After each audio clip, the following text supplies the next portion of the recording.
Welcome to part 2 of my revisiting of Robocop Prime Directives, the forgotten 2001 sci-fi original miniseries that ignores the movie sequels and tells the story of Robocop 10 years after his creation. Delta City is up and running, old Detroit has been abandoned, and there's a conspiracy to overthrow OCP leadership by sabotaging the security division with a zero-fatality policy, as well as framing Robocop as a villain by creating a new Robocop from his old Metro South partner John Cable, formerly the head of Delta City Security.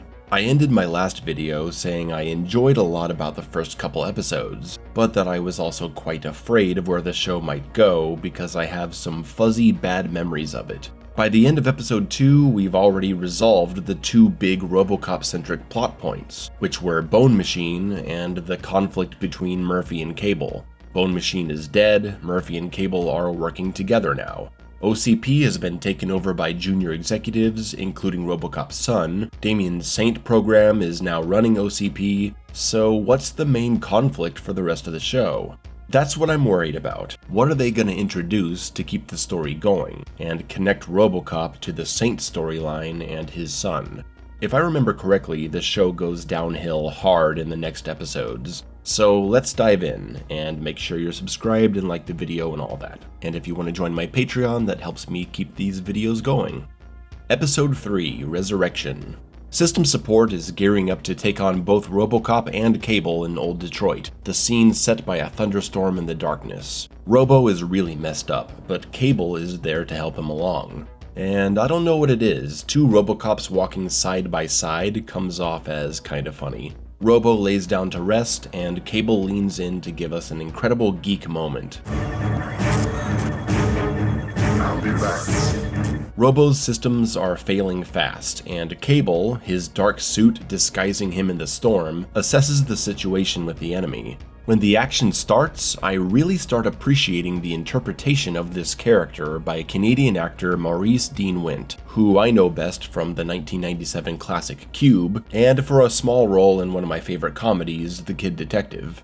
Just because he's in the same suit as Robocop and walks in a similar mechanical fashion doesn't mean he's doing a Robocop impression, because when he's in action scenes, he moves and shoots quite differently. The personality of Cable comes out, which I think is really cool. He holds his dual pistols like an Old West gunslinger, brutally shooting off legs and arms of the system support soldiers.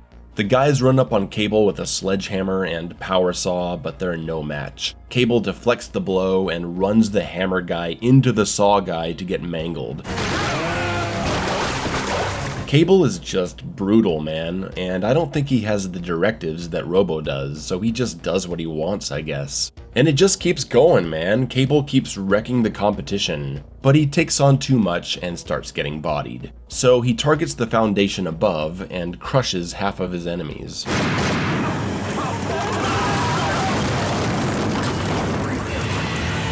He takes out some more punks, and some of them are stupid enough to drive at him with motorcycles. You can imagine how that goes. The stealth chicks run in to help out Robo, knowing he can help them later, and system support continues the hunt for the cyborgs despite suffering heavy losses. Cable goes to get Murphy but finds him gone, and he gets snuck up on by hammer guys. Beaten to the ground and helpless, it looks like Cable is done.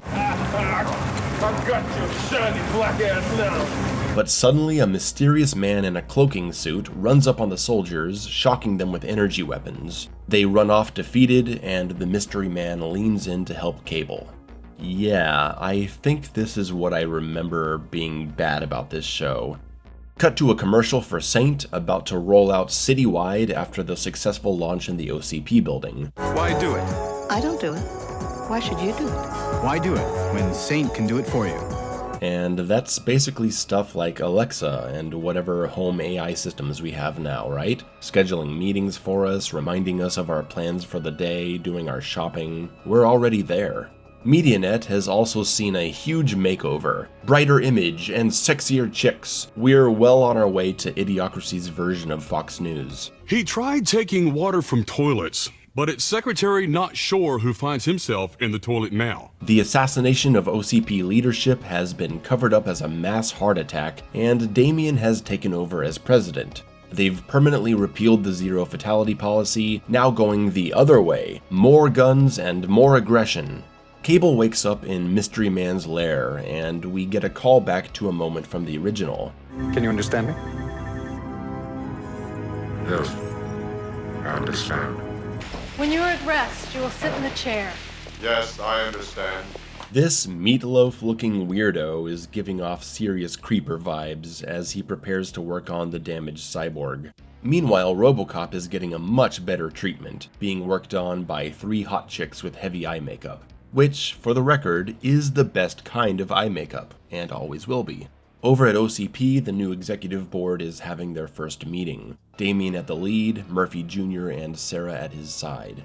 I guess this didn't work out quite how Sarah was planning. She wanted the board to be fired after her sabotage of the security department, but Damien just straight up killed everyone and took over, so really things would be the same if she hadn't gone through all the trouble of turning her ex-husband into a cyborg. Damien has a funny moment where he records a reminder to take out the kids' table from the meeting room. I never noticed that they made him sit at his own little table during the meetings. That's hilarious. Sarah gets appointed as the new vice president, and all new executives get a 27% pay raise, supposedly paid for by cutting overhead at the OCP building now that Saint has taken over. After the meeting, Sarah tells Murphy Jr. that all the cryptic messages he's been getting have been from her way of guiding him to realize his full potential, saying she's the one that fast-tracked his placement into the executive training program, even confessing to having handpicked his foster care facilities. Which is weird, right? She's been watching him since he was a little kid, because he's Robocop's son? She doesn't say that much, so at this point I don't know what sparked her interest in him. To demonstrate his loyalty, she tells him to eliminate any trace of the now cancelled Robocop program, which is just asking for trouble. He says his father is dead, he doesn't know what that machine is, but still, you know he's not going to be able to do it. Damien is spying on the whole thing, so he's anticipating Sarah's next move against him. And it's time to move Saint upstairs to show the soon visiting investors. OCP is marketing their clone program, highly emphasizing the sexual nature of it, and Damien wants to see more of it. So the next time we see MediaNet, all the news anchors have been replaced by Mandys. Join us on MediaNet. Mandy Mania hits MediaNet. They're waiting for you.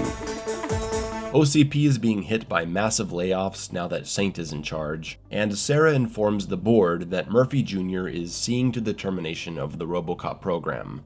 Murphy Jr. hands his father's doctor her papers, and she's shocked that he would do something so cruel.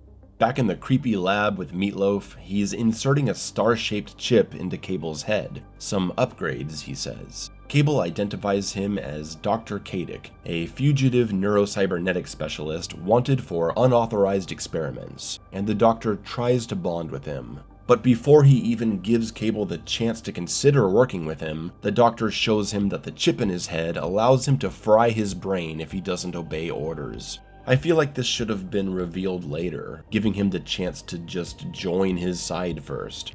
This is an interesting concept at least. Instead of Cable being a cyborg that's controlled by someone else's programming, he's now controlled under a threat of torture, so now he'll be consciously acting against what he wants to be doing. Robocop himself is waking up as well, but this time without an operating system. Is that even possible? No operating system? He talks with Anne about his current condition and notices a scar on her face. Upon further investigation of Robocop during the repair process, Anne notices that one of the interface points on his brain looks like it's never been activated. Murphy doesn't know anything about this. Probably has something to do with higher brain functions, some reasoning centers, personality, maybe some long-term memory. Memory. I can activate it. No, I don't think that's a good idea. It might help. It might not. Do it. No, there's probably a reason that someone hasn't switched this on. It's my decision. Okay. This is your brain? This is your brain on whatever.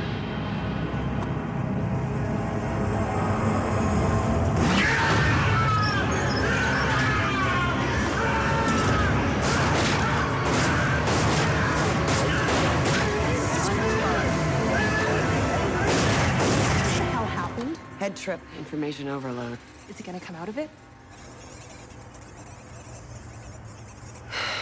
You better. Whoa, this is intense, man. What's gonna happen to him? Is he gonna be different after this?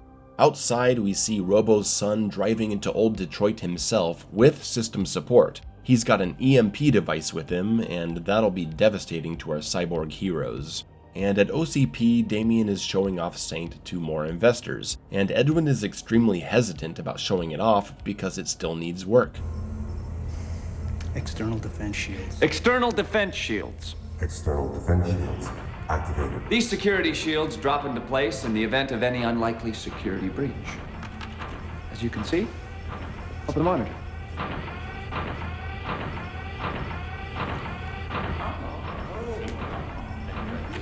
I suppose this is supposed to impress us as to Saint's abilities, but they must have already had this giant security system in place, activated by a button or something, so Saint activating it doesn't really mean much. Oops, maybe they should have checked if someone was washing the windows. Oh well, just put it on the bill, I guess. Murphy, how you doing? I live. Someone must be a Blood fan. I live again. Or an Army of Darkness fan, whichever works for you. I live again.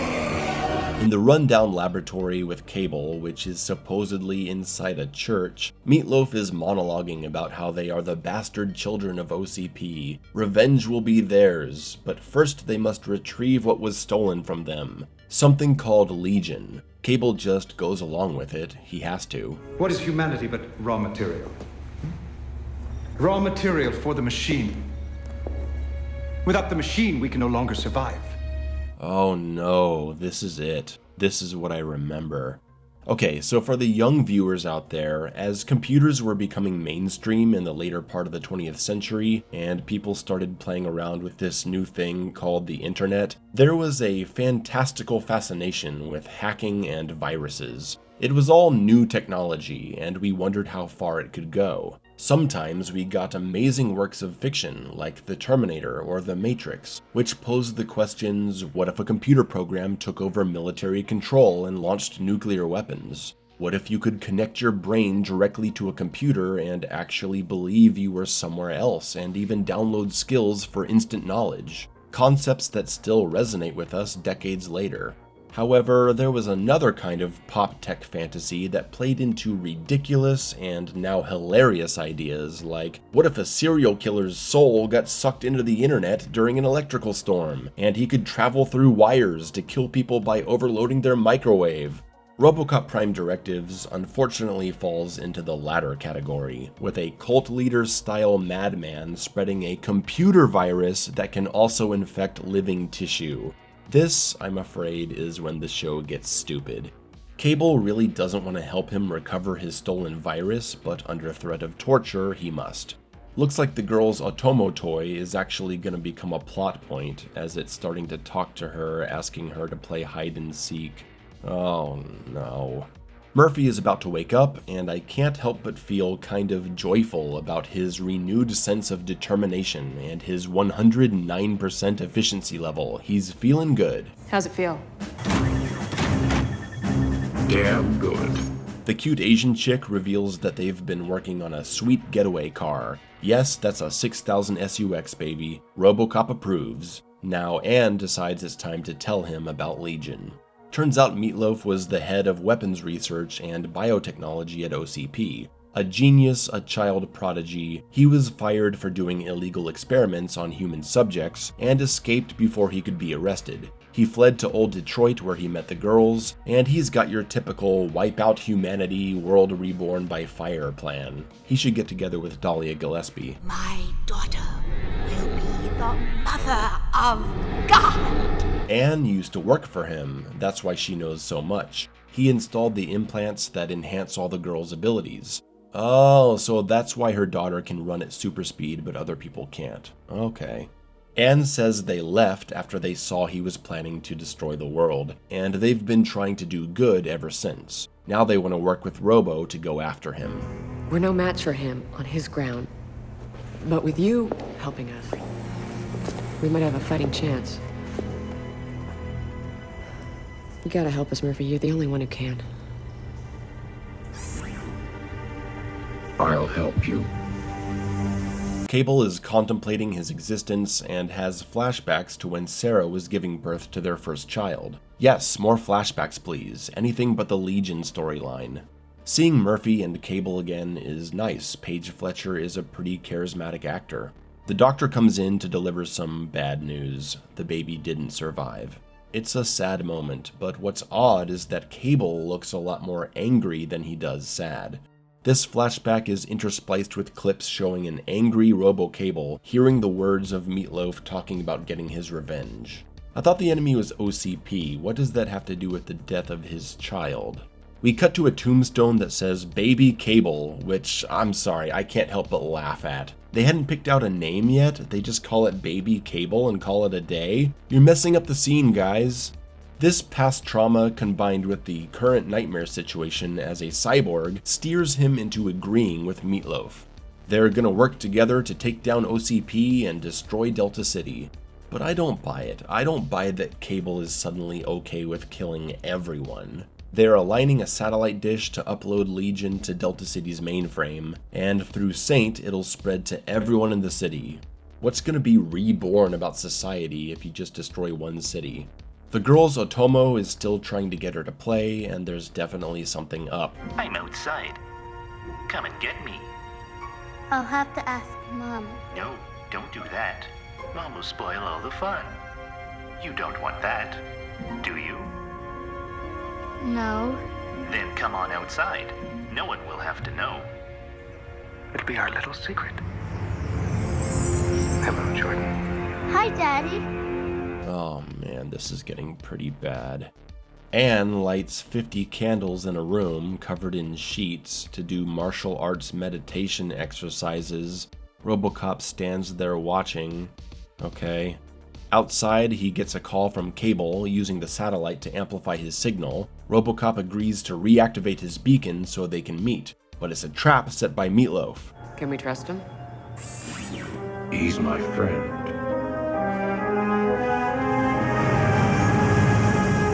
System Support and Murphy Jr. are combing through old Detroit looking for the cyborgs. They get a signal of something approaching, but they can't see anything. They realize too late it's a stealth system, and bam! A giant truck runs over one of the soldiers. Cable and Meatloaf get away, but the truck is messed up. Anne is talking about how she needs to be the one to go after Meatloaf because she knows how to interface with his machinery.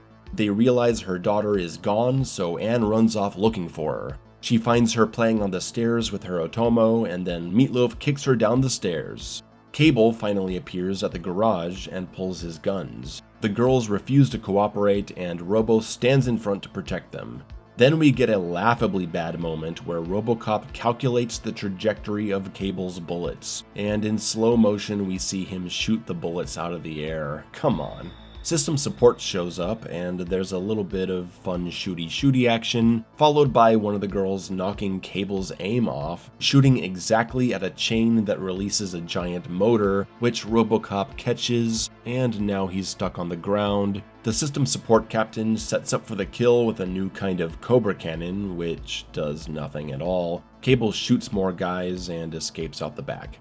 Blonde girl is trying to help Robo while he says to get away. Asian girl has a nice tribute to Steve Min from the original with a one-handed shotgun cock. She dies, unfortunately, so does the blonde. Robocop is pissed off, and after shooting a couple dudes, he hops into the 6000 SUX, speeds out of the garage, and just runs over a bunch of guys. Spotting his son amongst the chaos, he swerves out of the way, and the car flies through one of the assault trucks. System Support got their asses kicked, but they have a track on Robocop's signal, so they're still going after him. Murphy Jr. calls up Sarah and starts a live feed so the entire OCP board can witness what's about to happen next. Meatloaf has Anne tied up and his daughter connected to a science fiction chair that verifies the presence of the Legion virus inside her. Turns out she's had the virus in her for years, allowing it to grow and learn. Now it will be unleashed upon Delta City. He sets up the virus to download from her body to the computer, and she lets out a digital scream. This is so stupid. Anne tries to fight back and Meatloaf shocks her. You can see Cable not approving. He's probably gonna do something heroic at the last minute. Meatloaf uploads the virus and Saint starts getting infected, but Murphy's on the way and he crashes right into the satellite dish. Robo sets up to make an arrest, Cable still protecting his master, when system support comes in the back. This is a cool shot. I like seeing Robo and Cable working together, and the scene is actually shot in proper slow motion instead of just dropping the frame rate. Way to go, guys. The shooting action is alright. I wish we got some of the classic targeting visuals though.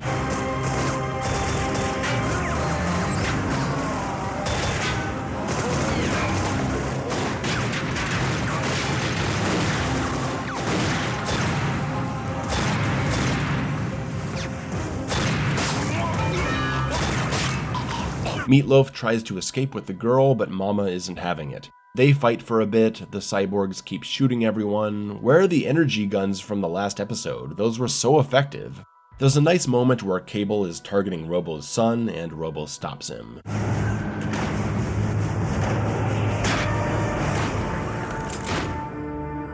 Not my son.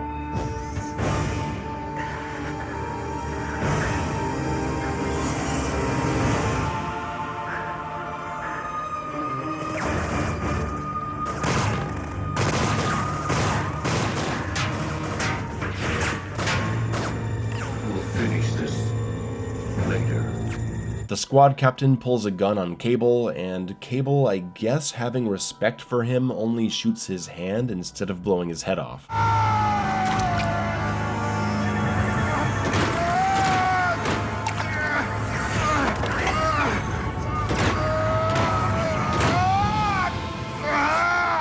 Now I've got your fat black ass.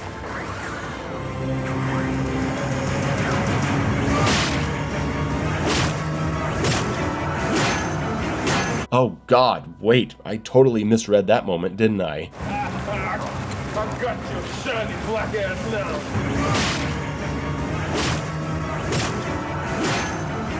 Robocop shoots the guy with the camera, he shoots the guys coming through the window, but his son gets hit in the face with a stray bullet. Robo sees that he was carrying an EMP charge, and the final soldiers make the wise choice to get out. Your move, gentlemen.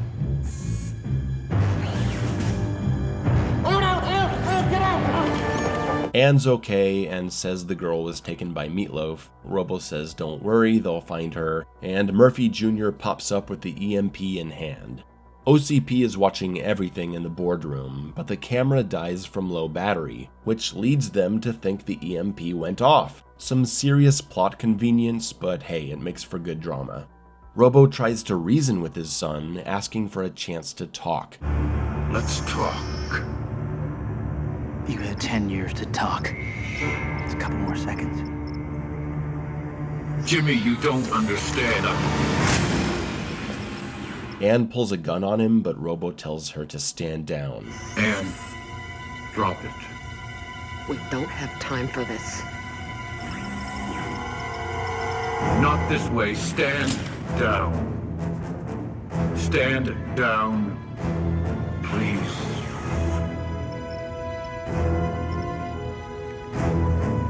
It's your funeral.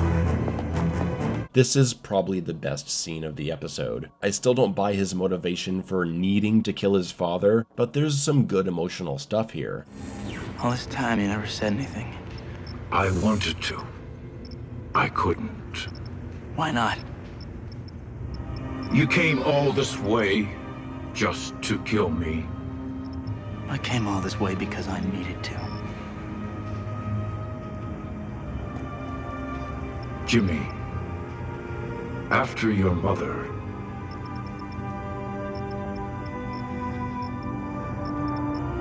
look at me.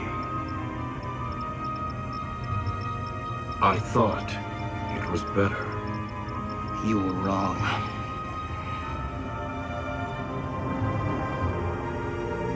Tell me, what kind of a father do you think I could have been for you?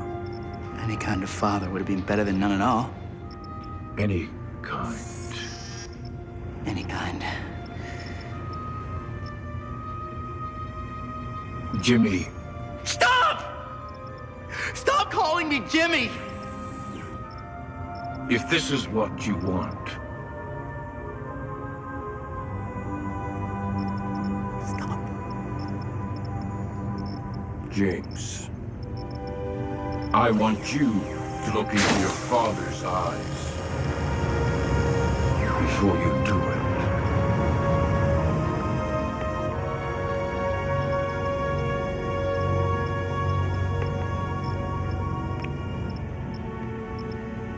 Haven't enough people died today?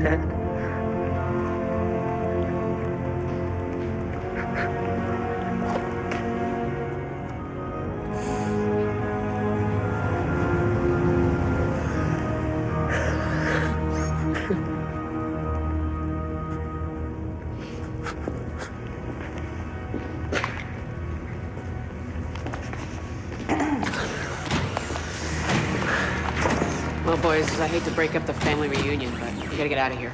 It's stuff like this that keeps the series afloat for me. Paige Fletcher is, I'll say it, incredible in this moment. It makes all the crap we've sat through for the past hour totally worth it. Murphy and his son reconnecting is truly wonderful to see, and now they all drive away in the car ready to work together. Episode 3, done. Not a good episode. The family reunion at the end, the Cable action scene in the beginning, and some of the humor were high points for sure, but good chunks were pretty dull, sometimes drawn out, and the introduction of the Legion virus plot point is a major dud. I hate everything about it.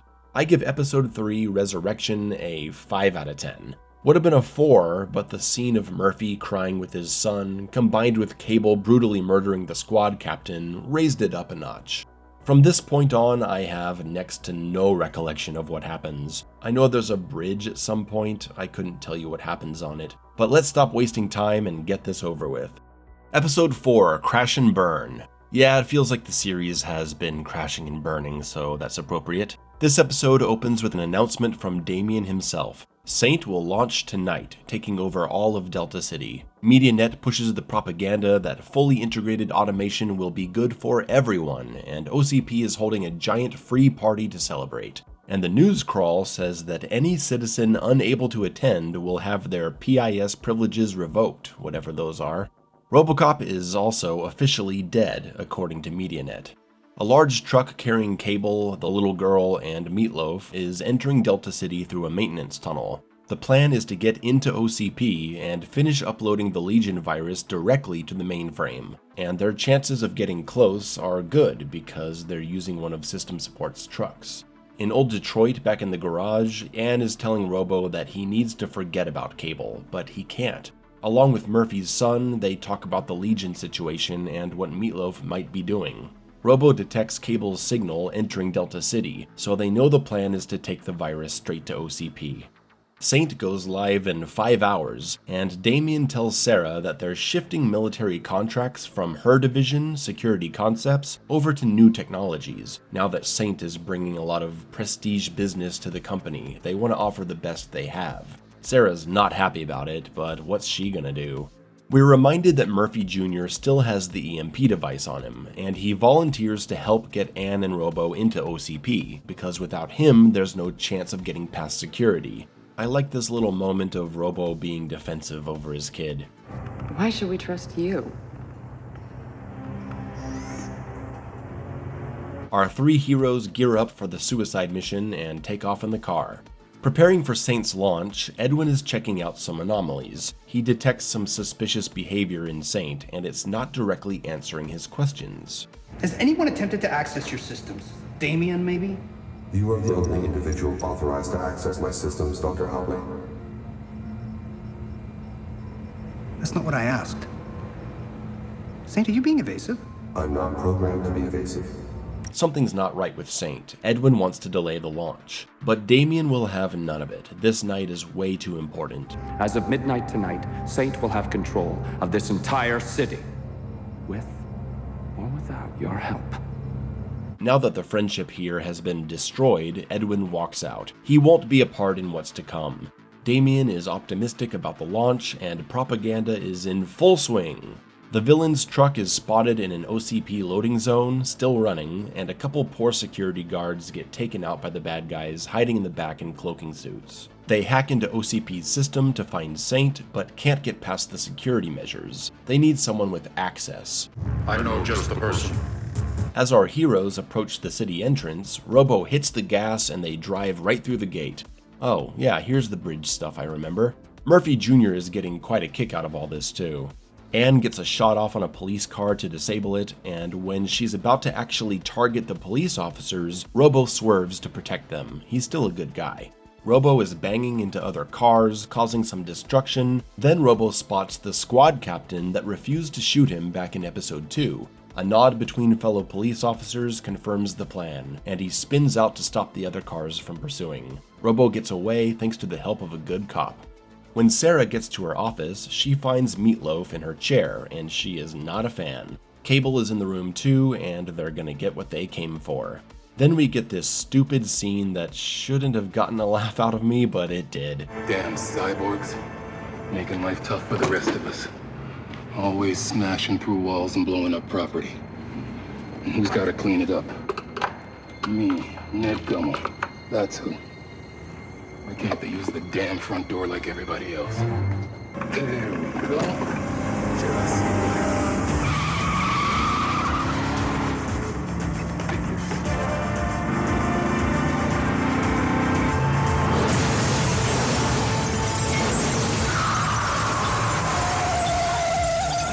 Oh shit, this is the laser room. Hey, Murphy Jr. is here to save the day. Turns out he was useful. 7, 9, 70. But since they were so loud, security is already spilling in, and we get some of the best action in the series. Even Anne has a standout moment.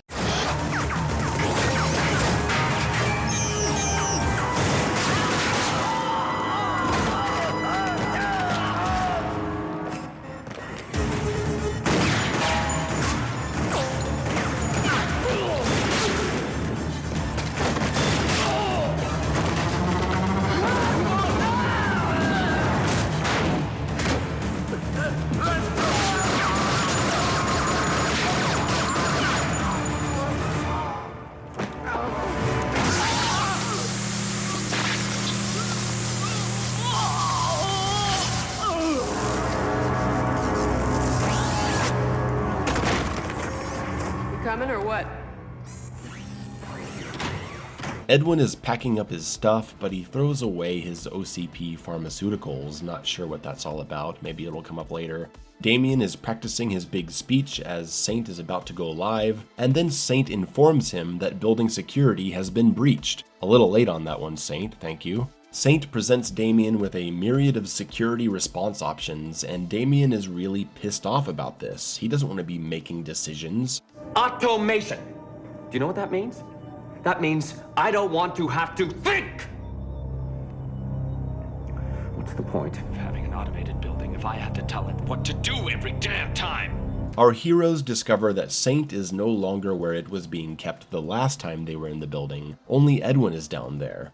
They tell him about Legion and Meatloaf, and he informs them that they can't get in without Platinum access, which means President and VP only.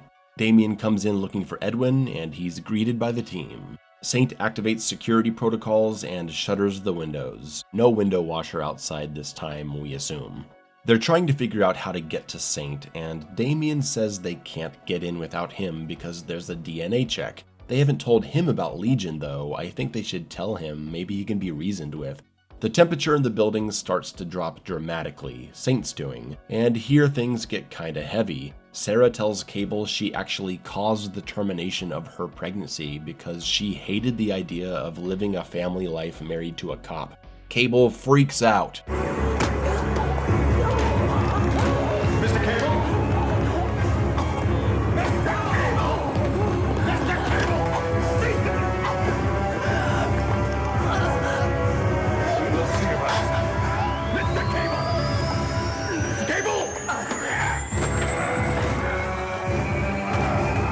They're 7 floors away, and with the building on lockdown, they're taking the stairs. But Sarah slyly activates her personal alarm, which gets Saint to set up an ambush at the top of the stairs. But like a moron, she drops the alarm and ruins the trap. I don't know what they were gonna do against Cable anyway. The guards are waiting, but it's actually Team Robo that comes in first. They refuse to disarm, even under orders from Damien. Do what he says. I can't do that, sir. What? I can't obey the order of any OCP officer under visible duress. The hell kind of policy is that? OCP hostile non-negotiation policy. It's in the handbook, sir. Ah.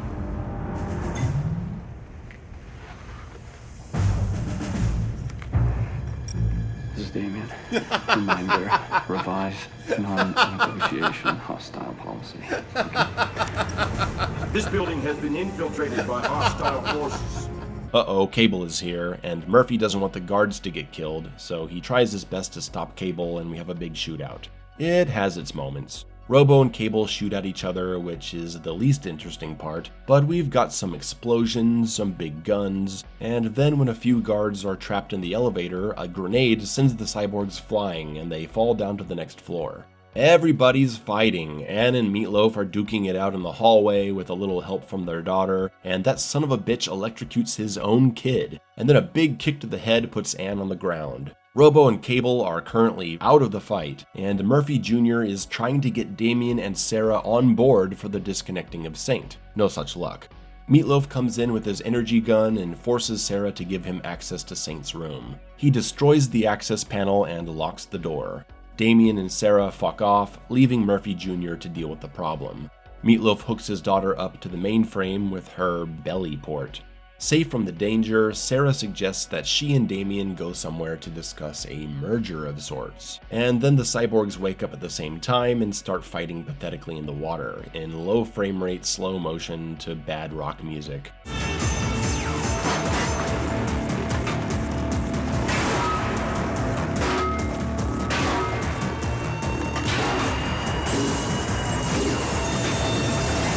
What's even going on here? Robocop picks up a giant rock and knocks Cable out. Man, I'm getting kinda tired. I just want this to be over at this point. Sarah has tricked Damien into trusting him, getting him close to an open elevator shaft, and shoving him in. Damien somehow survives this massive drop with a broken leg, and uses his platinum access card to get the elevator moving. Robo is messed up, marching his way towards Saint, and Saint goes into anti-cyborg defense mode, putting Robocop on the ground. Edwin can't disable the system, Saint has him locked out, but Murphy Jr. has a plan. He tells Edwin to come to them, but to stop by the lobby for something on the way, and rips the access panel out of the wall.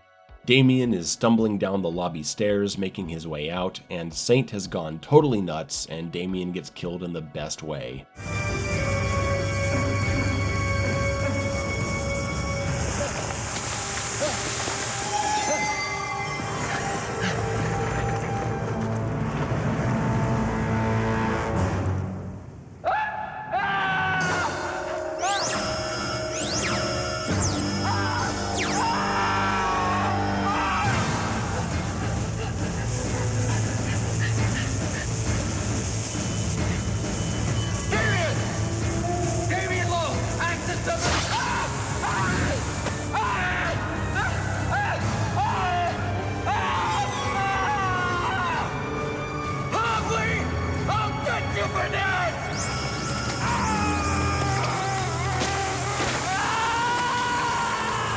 Cable is back and the fight continues. It's a pretty well done little boxing match, trading blows, Cable sending Robo through the OCP boardroom table. Robo gets a few shots off, but Cable rushes in and slams Robo into the, I don't know, TV screen panel, which electrocutes him? What happened here?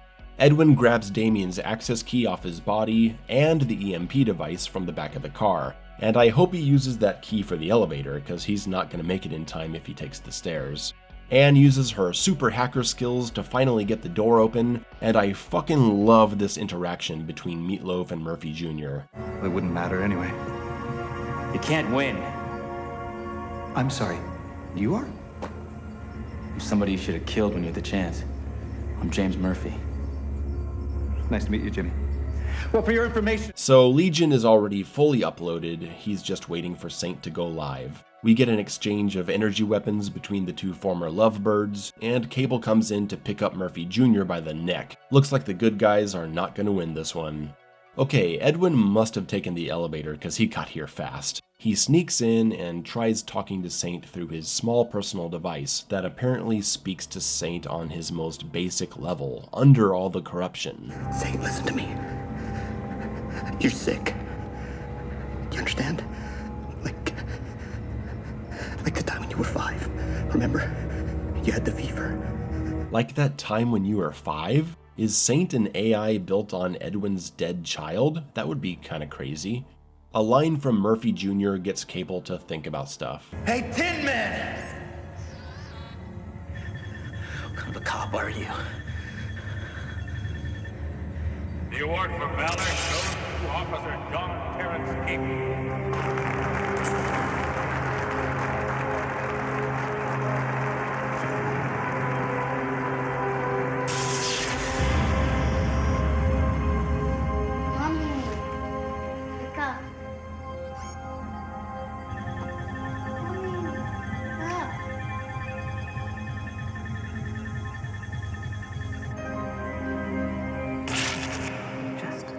Excess tissue.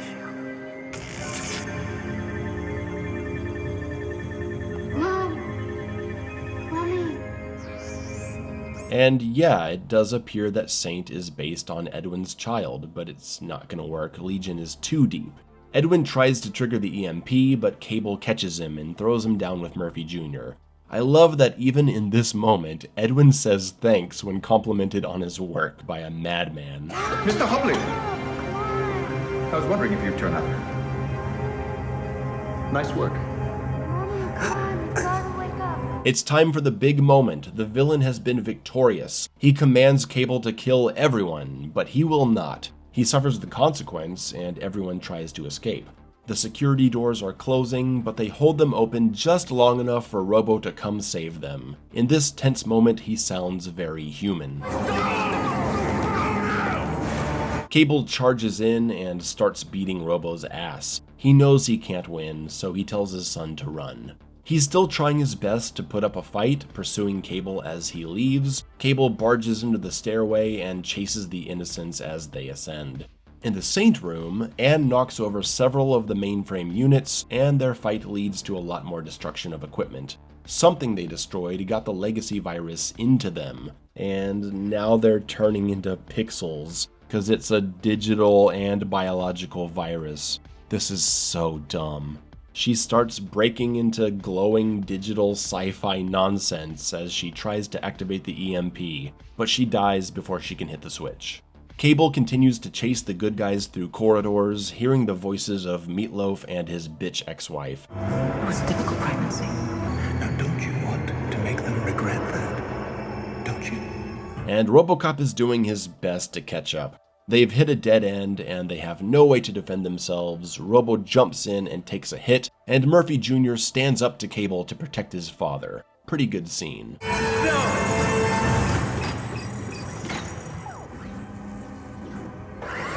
No!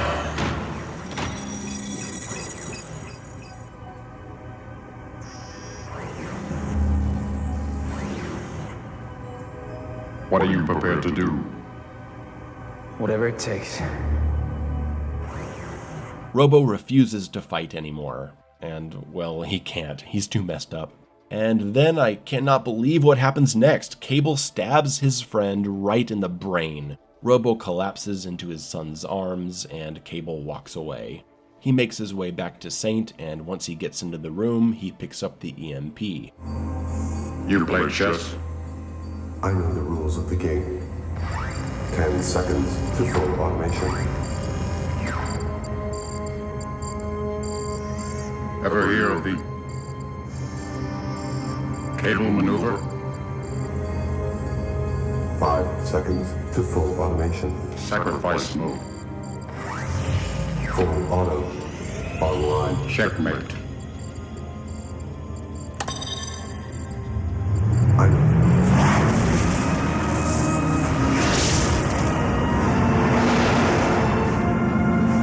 So Cable does the right thing after all. He sacrificed himself to save everyone else. And what? What the hell? What the hell is that? You just had to go and ruin a beautiful moment with a screaming digital baby face, didn't you? Murphy Jr. continues to sit with his father, mourning his death, when suddenly Robocop wakes up. He survived the EMP. He's got a message from Cable. Hey, Murph. You really think I was gonna let you hog all the glory? That's my department, remember? See, the thing with EMPs is, if you turn yourself off, the pulse has no effect. You got a lot of work ahead of you, but your destiny is yours again. You are Alex Murphy, and my friend. I've tried to make up for the damage I've done. We are what we do, Alex.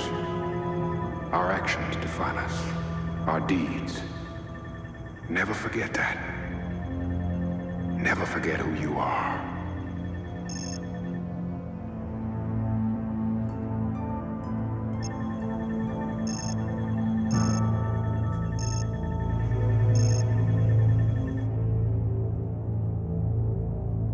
Everyone is okay, the heroes save the day. We lost Anne, and her daughter hasn't asked about her at all. Time to get out of here. Oh, but Sarah is still around. John's dead. Oh. Did you know he saved us? Saved us all? Guess it was good for something. God, what a bitch. Fuck you, Sarah. She offers Murphy Jr. the vice president position, and he doesn't want it. Okay, I guess the girl does know about her mom dying, even though she didn't see that happen. No one did. We end on this really nice Robocop moment. He lists his prime directives, even though his program has been wiped and he no longer has them. I have to go. You're just one man. What are you prepared to do? What I do. Serve the public trust. Protect the innocent. Uphold the law. He doesn't need them to be programmed into him to moderate his behavior. He chooses to live by them as a free man. And isn't that just the perfect way to close out the character arc? Regardless of what wrong turns we've taken in this story, Robocop ending the story as the most Alex Murphy he can be, with a renewed relationship with his son, and going forward into a life of duty and principle, is a great place to say goodbye. He walks off into the night, and his son delivers a call back to Bob Morton's line when Robocop went out for his first night on the job. Oh, yeah. Go get him, boy. Oh, yeah. Go get him, Dad. And so ends Robocop Prime Directives.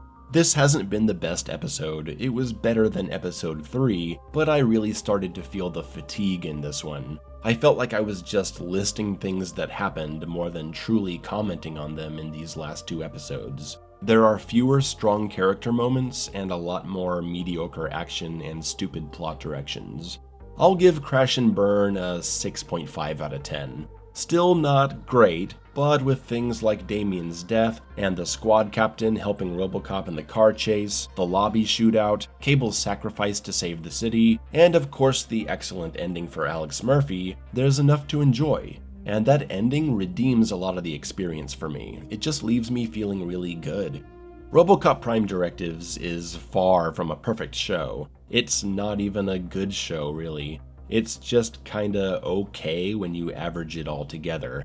The first 2 episodes are much stronger than the last 2, but I've enjoyed going back through this with a new perspective on things. And if you're someone who hated this miniseries, I hope you've come to appreciate what it gets right. I'm Under the Mayo, thank you for your cooperation, good night.